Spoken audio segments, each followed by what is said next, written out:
And yeah, I'm just going to introduce you to our guest who'll be leading tonight's masterclass. So this is Portia Crowe. She's a roving reporter and writer currently based in Paris. Her work has appeared in publications such as The Independent, The Guardian, Foreign Policy, Public Radio International, Reuters, Barron's, Vogue Business, among others. She also travels a lot. She recently went to Nigeria for an assignment on climate change and food insecurity, and to Uganda to report on environmental activism, LGBT plus community, refugees, and a landmark court case against Total. She also made a BBC radio documentary about the cremation industry in Greece and Bulgaria, and produced a short film to accompany it. So she's reported from West, East, North Africa and around Europe and North America. And she's an alumna of Columbia Journalism School, which along with Olivia Crellin, who founded PressPad as well. Oh, wow, you've got so many achievements. So I'll read it all, it's okay. Anyway, she's my bio. She's extremely well placed to run this workshop. And the reason, we actually had a phone conversation, and originally I was like, wow, you could do something on foreign correspondence. And she told me about some great advice, which I'm sure she's going to share with you, so I won't steal her thunder. So yeah, I will hand over now to Portia. Hey guys, okay, so I'm gonna attempt the screen share, and just before you go, Nicola, can you hear me okay? And my audio is good? Perfect, yeah. Okay, so I'm going to screen share, hopefully the right way. And can you see the presentation? Yes, is that a thumbs up? Okay, sorry, awesome. Okay. Yes, sorry, I muted myself. That's all good. Okay, I'm like, make sure view, there we go, okay. Yeah, slide deck's not in my list of skills. So anyway, hi, I'm Portia. Thank you for the introduction. And also I'm gonna read off my paper notes, sorry. And I wanted to say thanks to everybody for making some time, because obviously it's kind of a tough period, a tough week for a lot of people right now. So yeah, my aim is just, here, we'll do, how do I get to my next, there we go. We can at least look at the overview. There's me.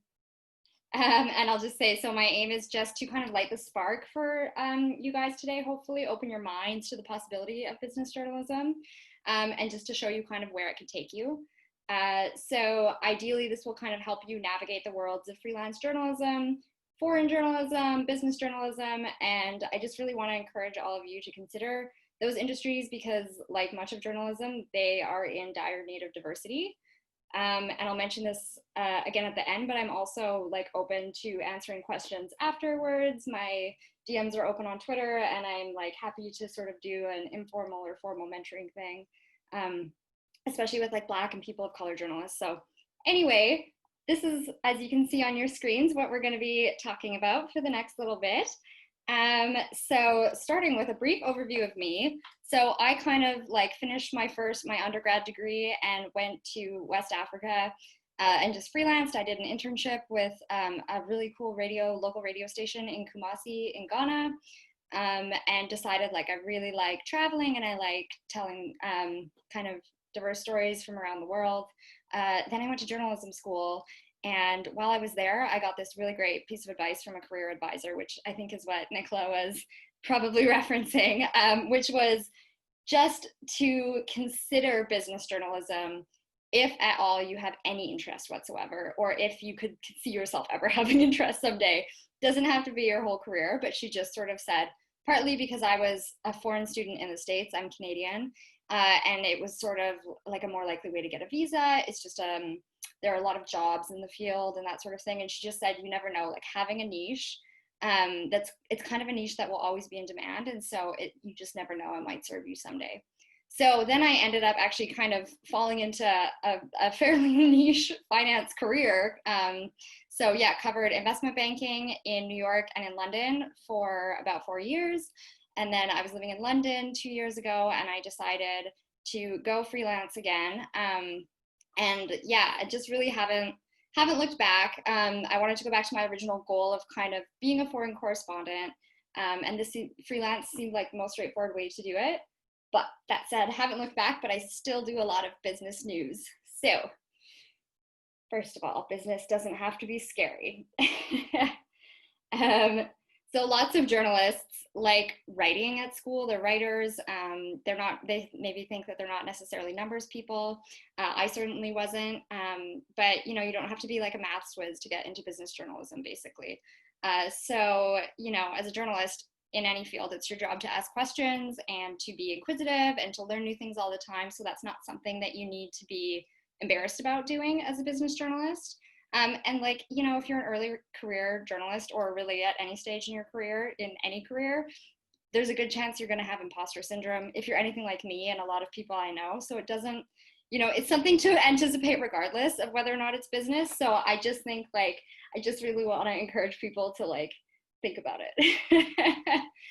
So I'll quickly run through a couple kind of basics of business journalism. I'm also happy to do, if there's interest, a whole separate masterclass on just business journalism if people are really kind of, properly interested in that. But, like I said, my aim today is kind of just to light the spark. So a couple of kind of broad overview. A common area is economics reporting. That is a lot of numbers and data, but it can also be big picture. So you get monthly reports, but over time, you paint a picture of what does that mean about the economy? What does that mean about people? How people are faring, over the last decade since the last crisis. So lots of interesting stories to tell there. Then there's markets and investing news. So that's the stock markets, bond markets, things you've probably heard of, things that you can learn about, even if you don't know anything about it. And I just want to reiterate, I had no background in finance before I became a finance reporter. I did a little learning in school, but a lot of learning, mostly learning on the job. So that is kind of day-to-day quick turnaround news. You can do some analysis. And then there's finance reporting, which is what I actually did more of. So that's actually what banks and hedge fund managers and those sort of things, those firms that work in finance are actually up to. And that can be numbers and kind of pushing paper, but it can also be a lot of people stories, leadership stories. Where are people going? I don't know. I don't want to spend too much time on sort of the nitty gritty, but you could write anything about I used to write a lot about how certain banks on Wall Street were adapting to accommodate young people and the junior bankers and young Wall Street. So what is Goldman Sachs doing to kind of improve their brand and their image? Or anything from, much broader leadership stories and stuff like that. So there's that. And then there's covering companies and corporate America, corporate Britain. So in the UK, it can be anything from Tesco to Shell, these kind of big consumer facing names that so that can be a bit more interesting for people as well.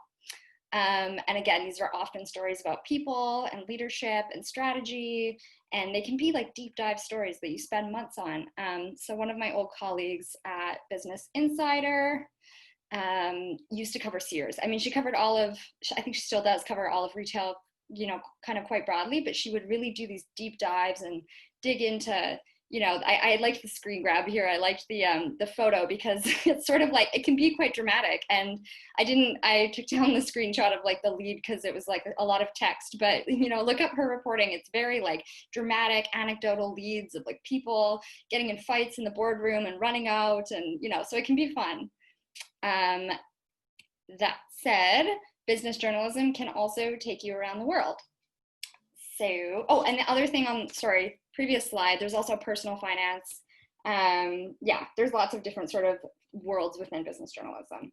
But now where it can take you, look at all these jobs. This is just, I yesterday literally just looked at Bloomberg job openings, and they're pretty much all abroad. A lot of them are.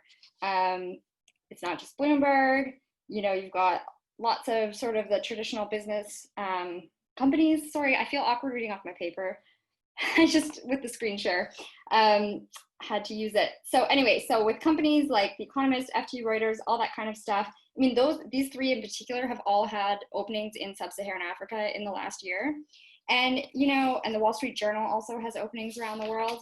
And they're not, all business roles. But even if they're not a business role, hiring managers, small teams, especially like a foreign bureau, they'll be very grateful if they know that you can jump on a business story if you need to, if you have that background or that confidence that you could do it. And if it is a business role somewhere, you can always change beats someday, but then you're with a great company that has jobs around the world. So that's kind of the full-time option. But for freelancers, business can also take you around the world. This is just one example of a recent story I did. And I did a reporting trip to Uganda last year, and I did 4 stories, and I hadn't even really thought about this as a business story. And as I was reporting it, I realized it's totally a business story, because it's about Total, the major oil giant, but it's also about human rights and other things. So lots of opportunities. This is kind of the key now, using business assignments to support your other work. So as a freelancer, I have to move my little thing so I can read my own slides. About probably 75 to 85% of my journalism income comes from business, but you wouldn't necessarily know that. And I, by the way, mention journalism income because I also do content marketing, which is like non-journalism writing content for companies. And I do that as well. And also happy to talk more about that separately as well. But just even within real journalism, a lot of my income comes from business. One thing I would say is try to find some anchor clients, and those are sort of clients that you have a regular gig with, maybe a recurring thing every month. And I tend to find that within corporate clients and stuff like that, or sorry, not corporate, but business journalism clients, also corporate, which is not journalism, so content marketing.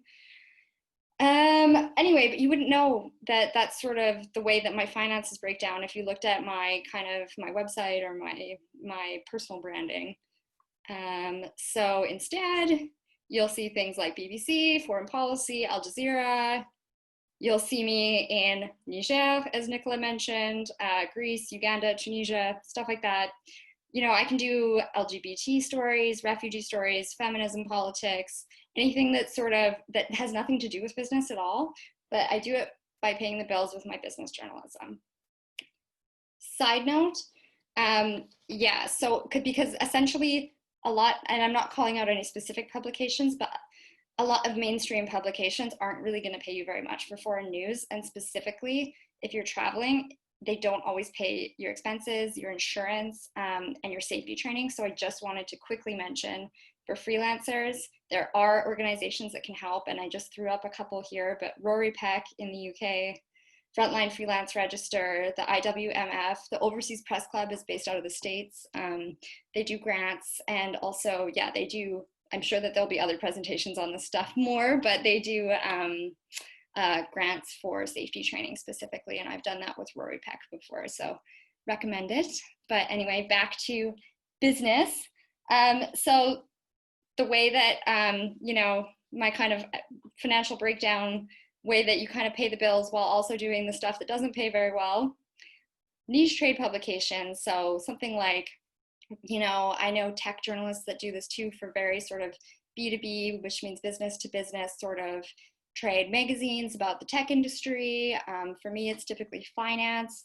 In my experience, and these are not sort of, exact, this isn't an exact science, these are kind of average rates based on my own experience, but, those tend to pay the highest, and it can be around $1 a word.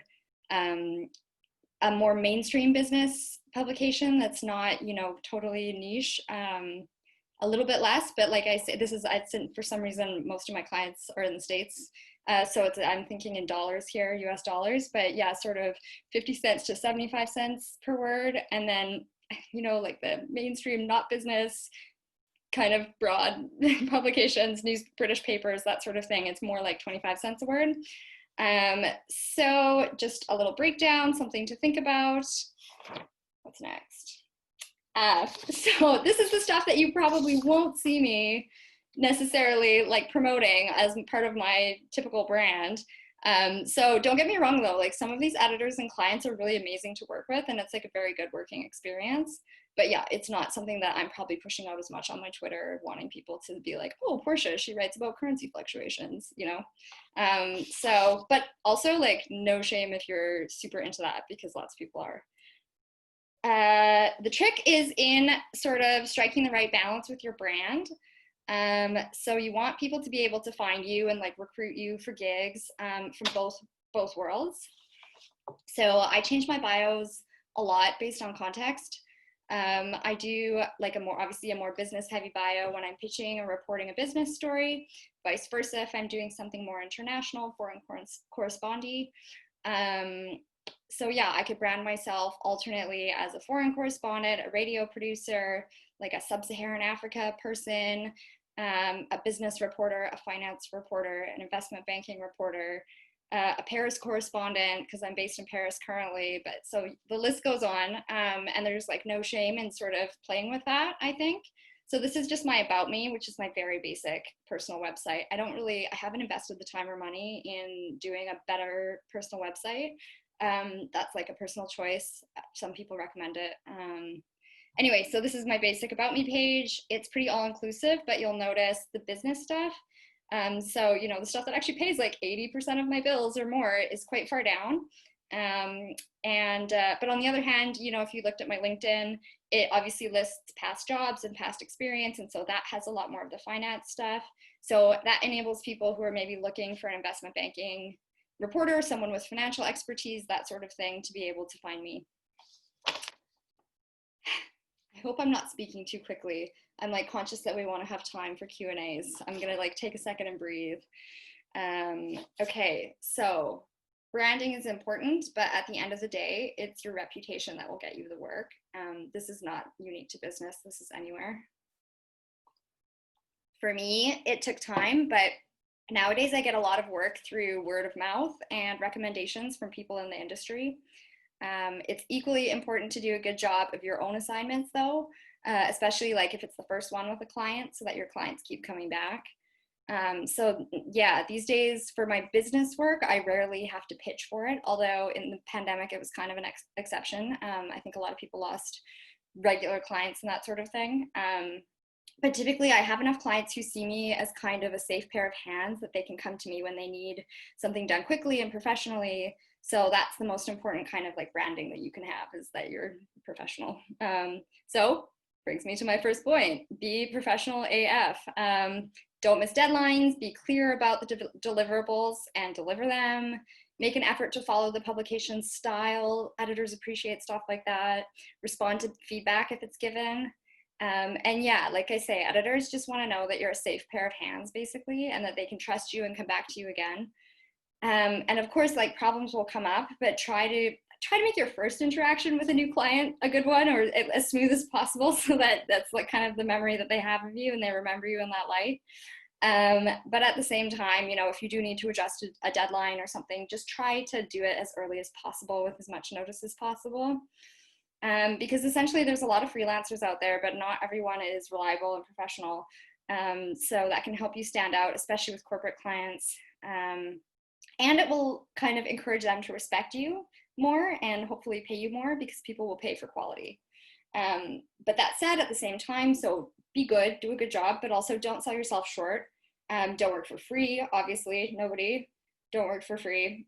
Negotiate if you can a little bit, negotiate within reason, try to, don't thank clients. Don't like be really grateful for commissioning, you know, thank you for commissioning me, because essentially you're working together and it's an equal exchange, and they're getting something and you're getting something. So it's okay for you to have standards too, and that will also help you gain their respect by having standards.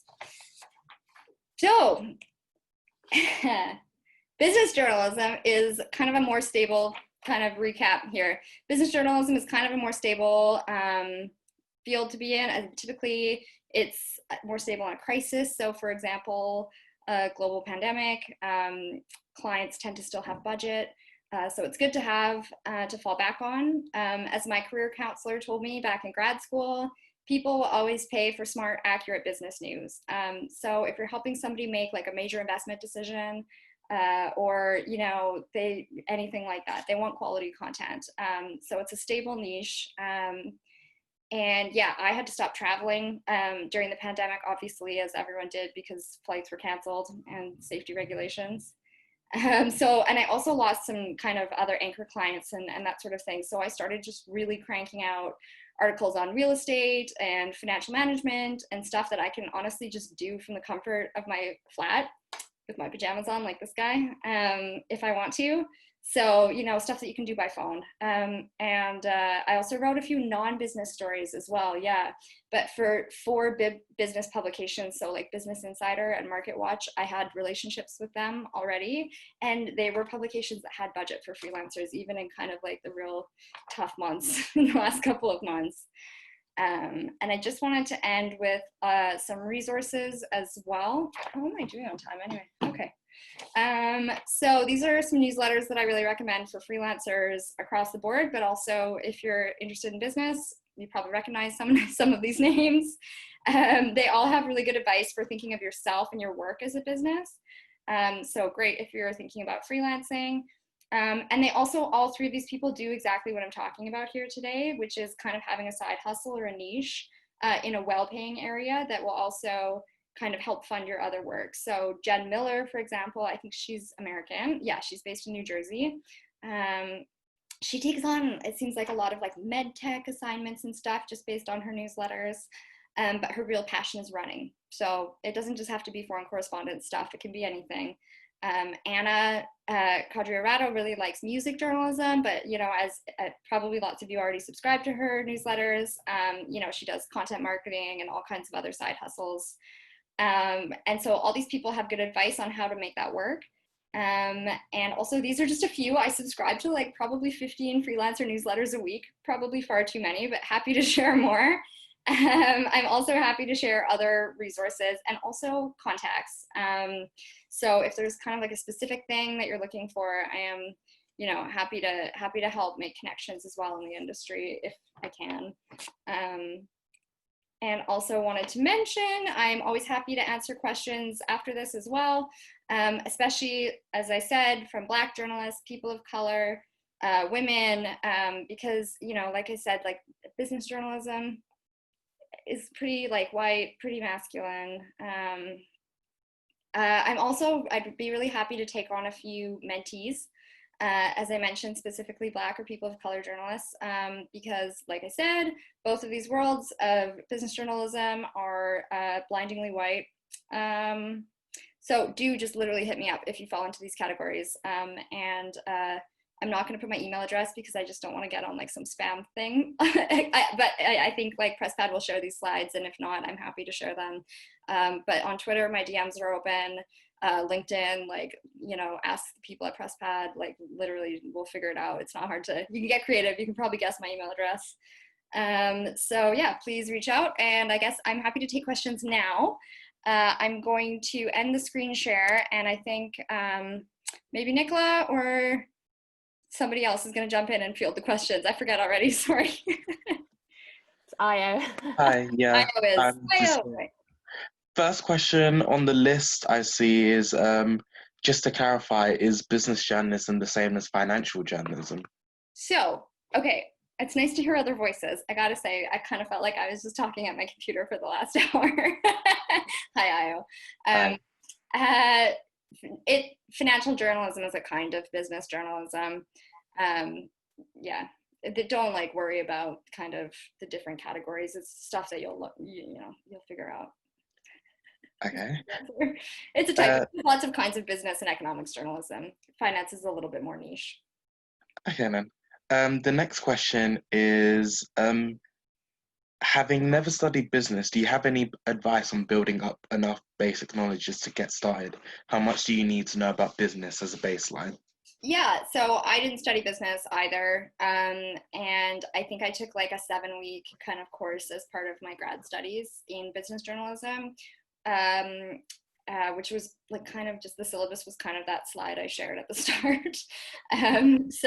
You don't need a ton, especially if you're early career. Like a lot of these jobs, they expect to teach you on the job.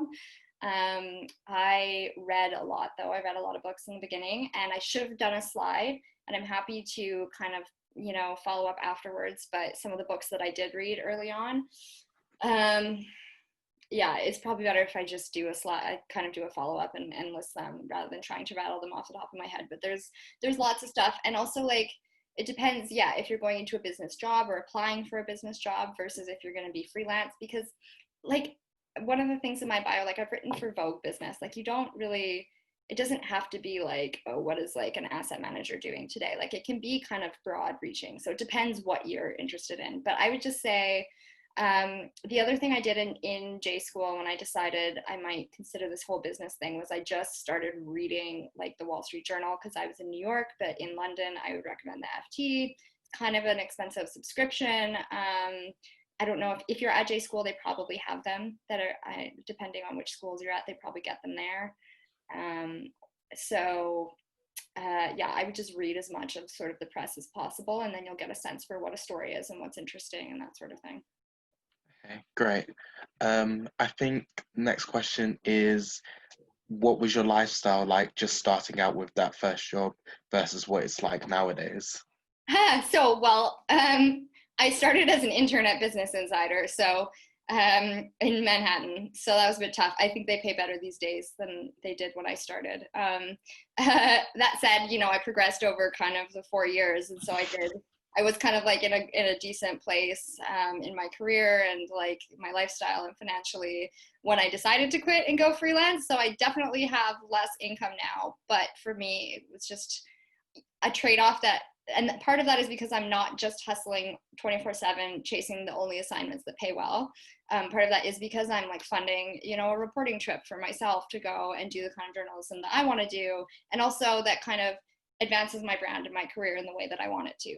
That said, if you subscribe to some of these newsletters that I've mentioned and other journalists out there who are like, just like full on, you know, I'm going to make 6 figures this year, and that's like legit, you can totally do it as a freelancer, especially I would say in business journalism, and especially if you're open to content marketing as well. Okay.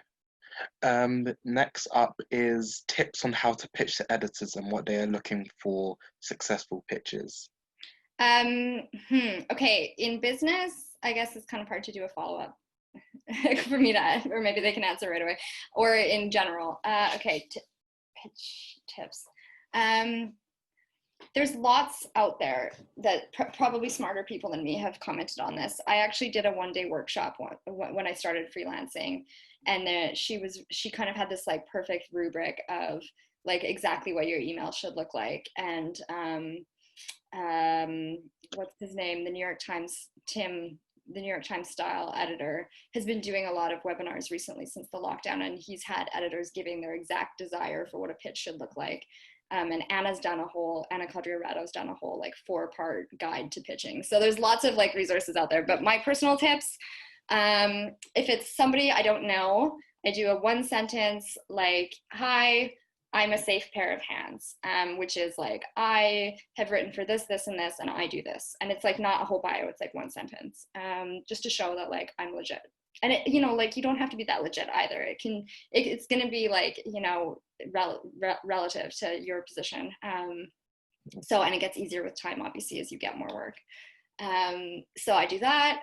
I say like, this is what I'm doing. I'm looking to do this and this. Maybe a sentence saying, I think it would be a good fit because of this, or I saw your recent call out. And then that's sort of like, and then you kind of don't want to go, I mean, it depends though, because sometimes you really do need to get into detail. So I don't have like a hard rule on like how many paragraphs or how many sentences. I've sent some like multi-paragraph long pitches that have been successful, and I've sent some very short ones that have been successful.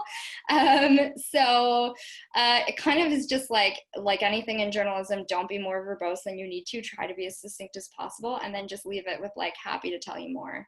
And then afterwards, sign off my little kind of signature that comes with my email. And then at the bottom, I actually do a longer bio, but it's kind of not part of the email.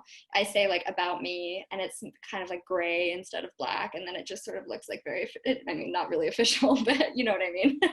And then if they want to learn a bit more, and also in my email's signature, there's a link to my website and that sort of thing. So. Okay. I think Nicola put on the chat as well that PressPad is planning a pitching masterclass. So I would also just Google whoever you're pitching and see if they've talked about it, because more and more editors and more publications have like pitching guides. So stick to those if they're out there. Okay. I think that next question is basically the same as the last one. So how do you convince an employer editor that you can write about business if you have no background? Just like say, I'll do it. I mean, it's, I think the hardest part is having the confidence, and not, I mean, it's tough, and my path into it wasn't necessarily just starting out freelance, and doing business. However, I do think you totally can. But I would just say, but even though I had like some leadership and some guidance because I was an intern and then a junior reporter in business, like 90% of the battle was just pretending that I like knew what I was, not pretending, but like having a little bit of confidence. Like, don't be an idiot and don't be like, I know what I'm talking about. But really it is a little bit that, especially in the world of business and in the world of finance, like there are a lot of personalities like that already. So just having that confidence to walk in and be like, I'm as smart as you guys. And at the end of the day, like you just remind yourself, it's my job. It's literally my job to ask questions and to learn. So that's what's so fun about journalism. It's kind of like being a university student. You just get to learn all the time. So if there's a specific story you want to tell, you just do your research like you would for anything else. And then the more you do that, the more you build up clips, and then the more you might, become an expert in something as well. Yeah, thank you. The next question up is, coming from the other end, previously working in IB and fintech, what's a good way or place to start in business journalism? Why would you switch? No, I'm joking. Totally kidding. A good way to start. I mean, if you're freelancing, again, you just do it. Like, I don't know. You subscribe to all the newsletters that have call outs, and there's so many that they post every week. Here's who's looking for certain stories. If you're a woman, join the binders groups on Facebook, and there are other networks as well. Join different groups and networks where people will share this sort of stuff. And then you just, the same way that you would, well, I guess if you're not previously a journalist, but the same way you would with any project, you start to research and you just put yourself out there, and it's very trial and error. And I'm sure you've all heard this many times, but like everybody posts their success stories and nobody posts their failures. And like every freelancer out there has failures all the time. So don't worry about that. Yeah. Just get a thick skin. Next up is, any tips on the best places to find business stories? Is it a case of watching markets, or where do you find those stories? It depends. Like, yeah, if you want, I don't think that you're gonna probably have a super successful freelance career if you're trying to like pitch something that is just like this stock did well today. Like, I don't know, maybe there is a niche for that out there, but I think it's the more entrepreneurial stuff. So like any field within journalism, it's, you look at your life and you're like, what is happening here? Oh, is this an industry? Is there something, I don't know, you just kind of, it's the same way you would find any kind of story. I'm giving such vague responses. Okay, so I did like my BBC thing that Nicola mentioned in the beginning. It was a radio program. It was about cremation in Greece and like the burial industry. And I didn't want to make it too businessy because I was moving away from business journalism a bit, but I could have very easily. And it was a story that I found because I was interested in the way that different cultures mourn. And it had nothing to do with business. And I found out that in Greece, up until very recently, there were no crematories. And so people had to take their loved ones if they wanted to cremate them to Bulgaria. And like, I wanted to follow the journey and I wanted to meet the people, but also you could very easily have done a story about like, who are the funeral homes that are working with them? Like who's profiting from this? And like, stuff like that. And I did a little bit of that as well. But it's just like any kind of investigative journalism, like you just start asking questions. The cliches are follow the money. So if something's happening, you ask like, okay, but why is that happening? Or you just develop a niche area that you're interested in. I kind of fell into doing a lot of luxury real estate. And like, that was more just because I got a client and I had a recommendation.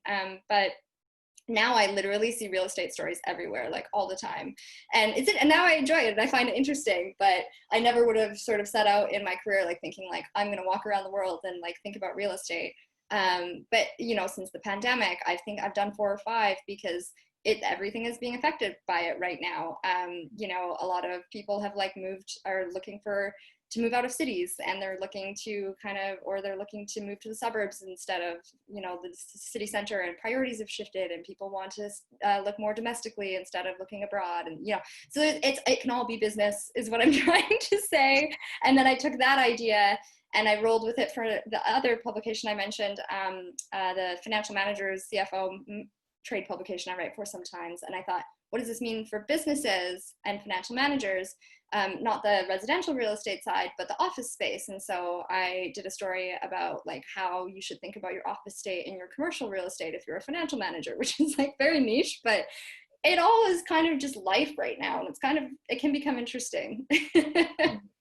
So like the best places are sometimes just what's going on in life as well. It's reading, it's conversations, it's thinking, it's talking to people. So, and it's just being entrepreneurial like you would for any kind of freelance journalism. Okay, thank you. Next question. Did you consciously build up contacts, potential pitches for your freelance career during your time working as a staffer in business journalism? I didn't, but I would recommend doing it. I was not, I could have been more organized in my kind of transition. And I think many people do and would recommend doing that. Luckily, I think because I had sort of a decent chunk of staff reporter time under my belt, I had some contacts anyway and people that I liked and I liked working with. And even, in fact, one of my, someone from within my firm connected me to other publications because he liked me and wanted to help, even though I was leaving the publication. So, I would definitely try to, you know, get your name out there a little bit, and think about story ideas, and just, I mean, you're already thinking about story ideas, but think about what you would want to be doing. Getting to know people. I mean, don't be shady, but yeah, I mean, it's good to think about that. That said, you can start at any point also. Okay, thank you. The next question is about whether doing business journalism, do you sometimes find yourself unable to be critical of companies in your reporting, and how do you manage this? Unable to be? Unable, yeah. I find myself feeling that way? Well, is that because of you do content marketing as well? Oh, I kind of keep that. Yeah, that might be what you mean. I know, you can unmute yourself and ask the question to clarify. Yeah, that's an easy solution. Yes, sorry, that wasn't clear, but I just had a friend who did an internship at the business desk, and he went to a conference. Then he got a quote from the conference organizer. Oh, this year there's like less people but that's not our fault. It's because the general economy is crumbling down. And then he wrote that quote, and he headlined on something like this. And then they were like, they called the newspaper, and they were like, no, that's too negative. You need to write something better. Because I see what you mean. So I wonder if in business journalism it can happen more because there's like a very clear economic interest or not. Interesting. Okay. So as a business journalist kind of broadly, definitely you're always having sources contact you and try to spin the story. But I think that happens in all aspects of journalism. I mean, it happened to me yesterday where somebody wasn't happy with the way, and it had nothing to do with business, and they weren't happy with the way I phrased their organization, and that they thought I didn't give it enough attention in the piece and stuff like that. So that's always going to happen. I do think that in business it happens a lot, I don't think because of any kind of conflict of interest, but just because businesses have a lot of money, and so they have like strong PR machines, and I covered investment banking. Like they will spend a lot of money on their image, and so I had like people threatening to like destroy my career if I ran a story because it was critical.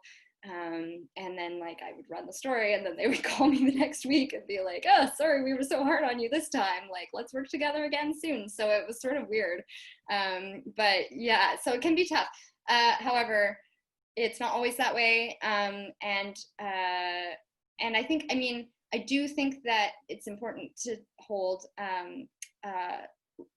powerful institutions to account. So I do think that you should always have that sort of mindset. However, like, I guess, I don't know, I guess I was thrown by your question because that's not always like the end goal, to just be like go and like come in punching and like, but maybe, you know, it depends what you're covering. Sometimes it is like just like go and swinging and like, because that's what you're there for. And then I will just touch on what Nicola mentioned also, because I do content marketing as well.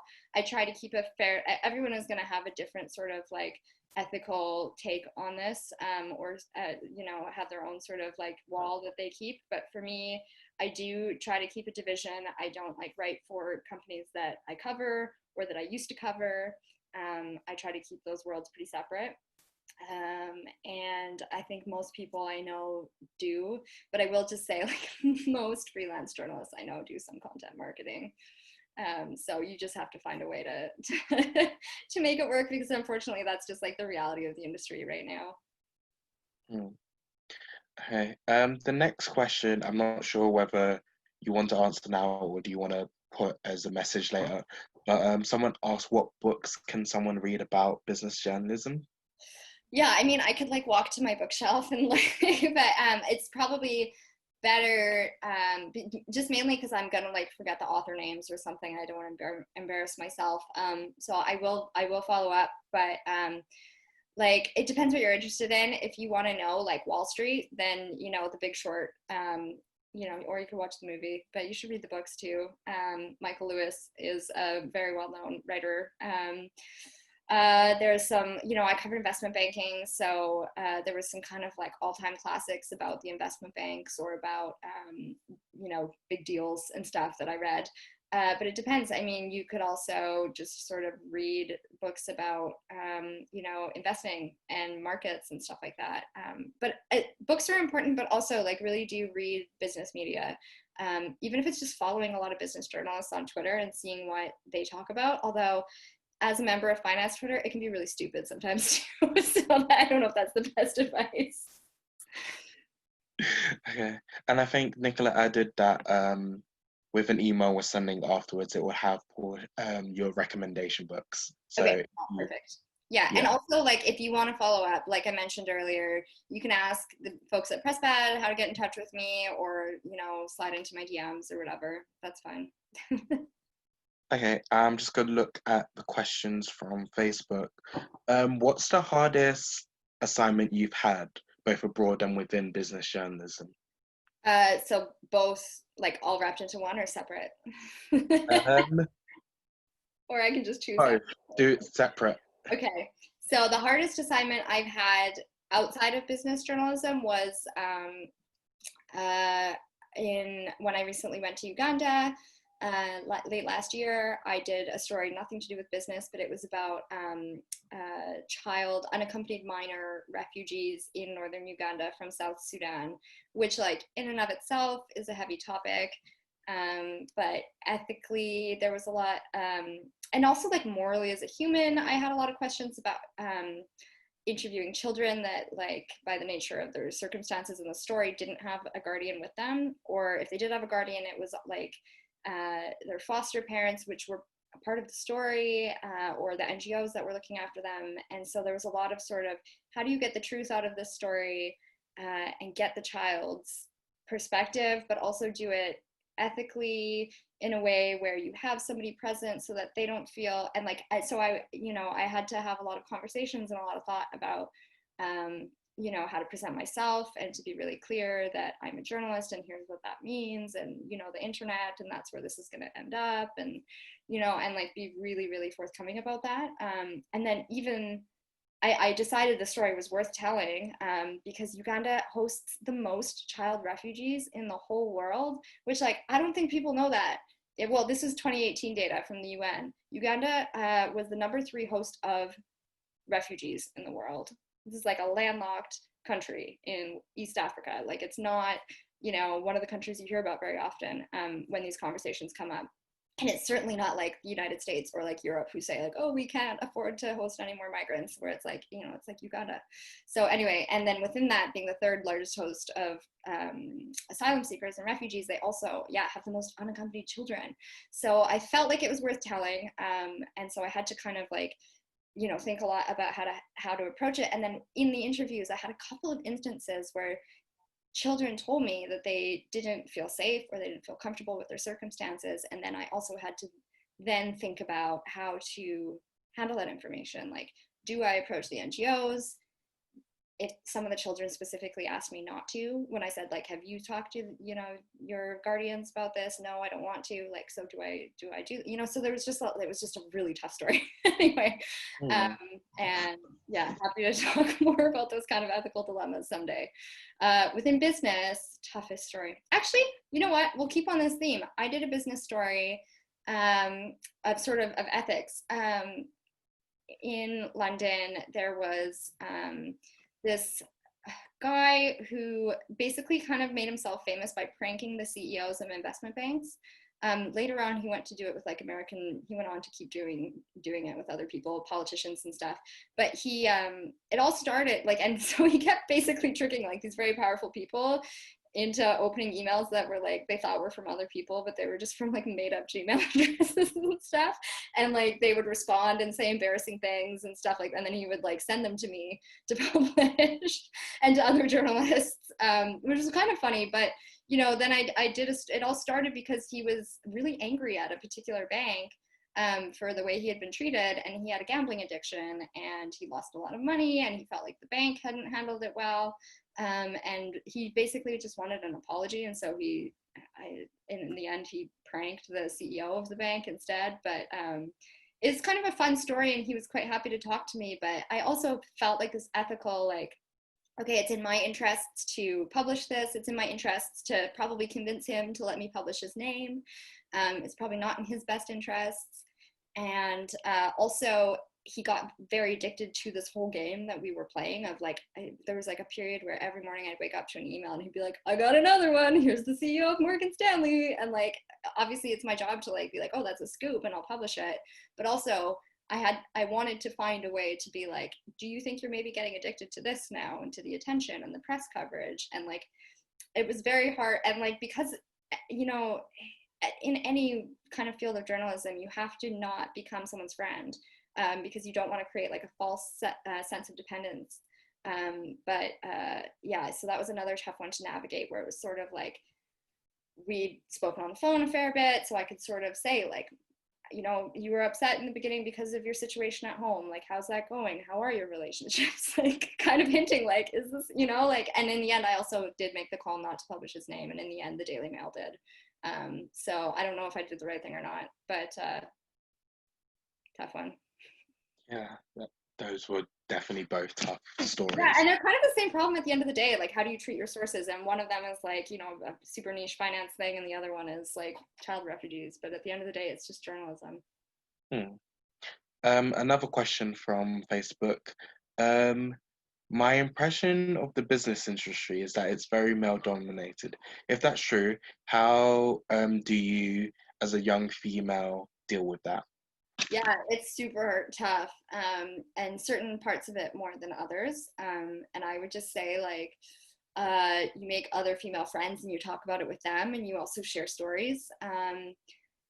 It's like, again, it's like anywhere and in any field. There's no exact science. There's no right answer, but and everyone will kind of take a different approach. So I have known journalists who are very pretty young women, and they kind of use that to their advantage to get maybe their foot in the door with certain sources. Like, nothing, you know, morally, you know, wrong or anything, but just the, you know, kind of catching the attention. I know other pretty young female journalists who like have a hard rule against doing anything like that, because they don't feel that they're taken seriously as a journalist, even though that might be the way to get the attention faster than a man, or like get the phone call or something faster. Will you ever get like quality information out of that person? Or will you just get annoying phone calls from them all the So, you know, I have female friends who like had a hard rule about like only ever doing breakfast and lunch meetings and never doing like an after work drinks meeting. Because, you know, in the world that like when I was on Wall Street, you get drinks with sources and stuff because they work long hours and sometimes they can't meet you during the day. And if they're not supposed to be talking to you, like if they could get in trouble with work for talking to a journalist, you're not going to go to their office for a meeting. So yeah, definitely just like talking to a lot of my friends. I feel like I'm a bit older now. I'm in my late 20s now. And so I feel like I just don't stand for it as much as I maybe did when I was like 22, 23. But no, it sucks. And you know, I do call it out sometimes. And it's just, yeah, it sucks because you have to kind of make this decision. Like, okay, if a source is harassing you, like, is it worth it? Is it a source that's giving you good information, or do you just drop them as a source and tell them like to go screw themselves, you know? I don't want to be too depressing, but like I'm happy to have many more conversations about this and also like make introductions to other women that have conversations about this. I think I also like left business journalism in 2018.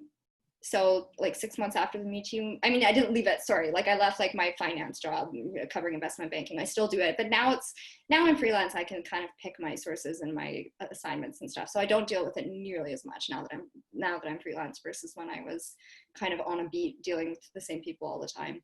So I don't know if it's gotten better since the Me Too movement, but happy to talk more about it separately. And then hopefully the person who wrote the message be able to reach out to you. The next question is, how do your French skills add value to your work? Are you able to utilize them often? Yeah, so in certain countries, yeah. So like I mentioned I did a podcast episode, a radio program in Niger. And I think that's why I got the job, because I could speak French. So like lots of countries in sub-Saharan Africa are French speaking, and that can be very useful. Here in France, obviously it helps. I don't actually cover France that much though. I'm just sort of based here.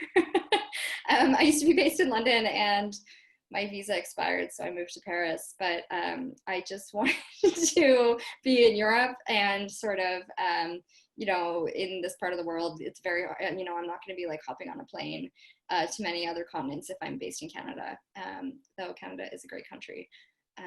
But no, so yeah, French helps. It's not, you know, it's not like a deal breaker if you don't have another language, though, I don't think.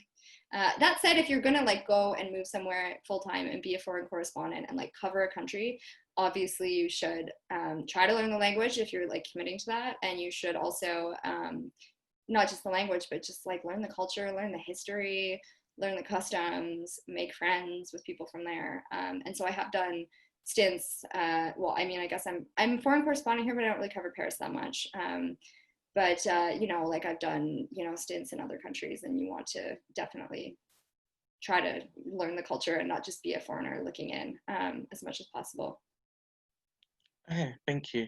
The next question is, how do you market yourself as both a content marketer as well as a journalist? Do you market yourself publicly as a journalist and privately as a content marketer? Yeah, I think I kind of like just came out as a content marketing writer. Like I don't really think I've mentioned that ever. I've probably tweeted about it.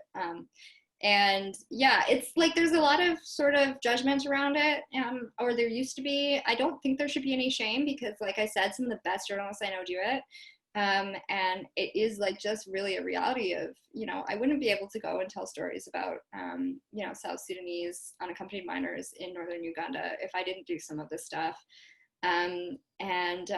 Yeah, so for me, I don't like pitch for content marketing stuff. I use Contently, the platform, and I just get all my clients through that. I have a couple of regular managing editors that I know, and they have various clients, and so I don't need to like externally market myself as that. However, marketing myself as like a business journalist and versus a foreign correspondent is another conversation. I'm still kind of working on that. I haven't totally mastered that.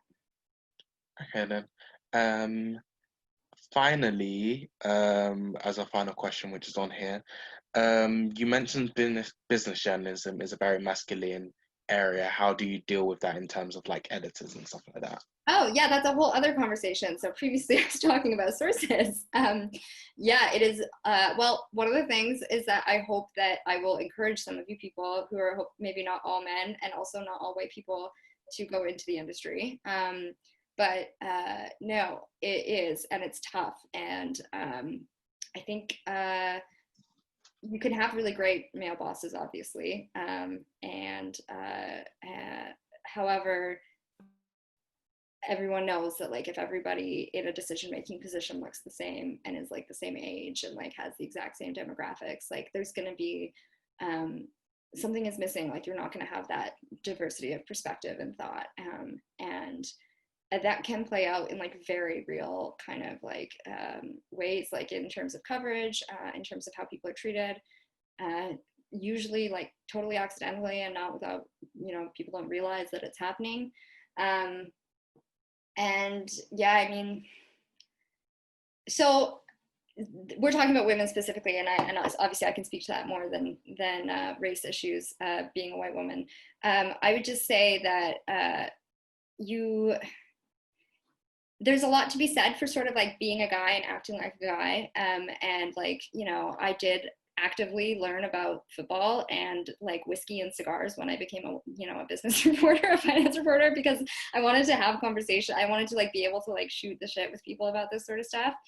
And I don't know that that's like maybe that's a way to like a step in the door or foot in the door sort of thing. I don't think that that's like the real solution though. I think that women should be able to act like women, and I think that you should be able to support each other. And that's another thing, is that like if you're like the one woman that acts like the bros in the newsroom, like you're not really helping the other women out either. And I kind of imagine that the same conversations could be had like in terms of race. So it's hard. So you kind of have, so I actually tried really hard when I was like more like, you know, in the investment banking niche and like on the beach, and there was like a community of reporters on the beach and stuff. I tried really hard to network with the other young women and to make those connections and be supportive, even if we were like at, you know, competing publications. I didn't have a lot of success with it. However, in other friends of mine in other beats and in other cities and stuff have had more success. In New York, actually, there's a really good group of like young women finance reporters that like get drinks and stuff and talk about how to navigate office politics and stuff like that, and also the sources. It's hard, like these are conversations we're having like around the world on all, you know, not just within business journalism, but like how do you stand up for yourself? How do you advocate for yourself without being like bossy and stuff like that? Like it's just I don't know. I would just say you support other women. Like I just try to support other women, and so here to support anyone who wants to talk about it. And yeah, I really like, I'm not gonna speak for people of color, but I hope that that's kind of the same conversation that's happening. And, you know, also really happy to talk to just anyone that is like trying to break into like a pretty, I don't know, not very diverse industry. Like just, you know, I just say, ask me any questions. I'm not like super senior, but happy to answer anything and share contacts and stuff like that, because yeah, all you can do is kind of help each other out, I guess. Yeah. I think that's all we have time for. I think Nicola's about to start talking now. Thanks, Aya. Thanks so much. Oh my God, that was amazing. I mean, I there was a bit what you said, I was like, oh, I'm gonna have to watch it back again. But I think it was the bit about respecting yourself. And oh, I saw you nodding. Yeah, I was like, because I'm a freelance journalist and I'm definitely getting better at it, but I used to be like so like deferential to the editors, like, oh my God, okay. And actually, I say on that point, and also to the kind of the questions about being a woman, and probably I imagine being a minority, like I really think that it is important to respect yourself, specifically if you are kind of in a minority situation, because yeah, it's just so easy to be like, oh my God, you let me in the door. Yeah. And I have accidentally, I tweeted this, so I can say it publicly here too. I once accidentally just straight up forgot to respond to an editor who was asking me to take on an assignment because I had like other things on the go, and I was totally going to respond and say yes. like, thank you for reaching out. And I just straight up forgot, and he came back to me a few days later and was like, okay, how about like I raised the pay a little bit, and how about this and that? And like, I was like, is this what it's like for men in the industry? Like, or, I don't know, like, again, like not hating on the men, but you know, people that have that kind of confidence, just like literally not respond to an email, or sometimes, and so now that was kind of earlier on in my freelancing. Now I do have the confidence to say to an editor, like, actually, like, this seems like this would take a little bit more time and, you know, whatever than the previous assignment we did together. So I would, typically I would charge a little bit more.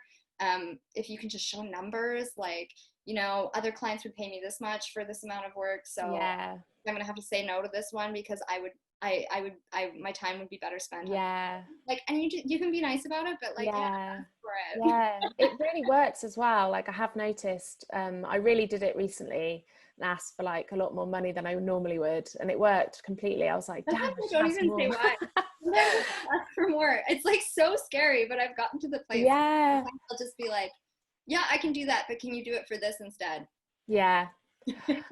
Well, anyway, that's all we've got time for, but thank you so much for joining us, and thanks so much for the amazing questions, and Io for fielding them, and Amber as well on Facebook Live. And if you enjoyed the session, which I'm sure you did, we'd love it if you could tweet about us, about the masterclass, because we're trying to get funding so that we can keep these going for free.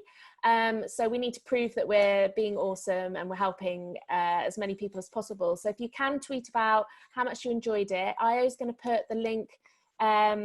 Laura's put the things that you need to tag.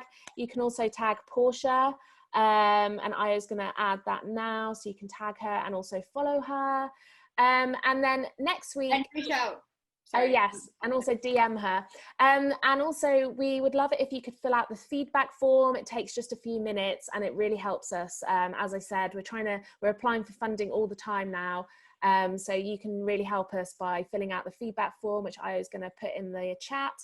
And then next week we have another masterclass with a guest. We've got Richard Morrell, and he is a director at the BBC in TV. So it's all about broadcast journalism, and he's going to try and like demystify the sort of more technical side of TV and broadcast journalism, so that journalists can understand when they get sent to the gallery and they have no idea what's going on.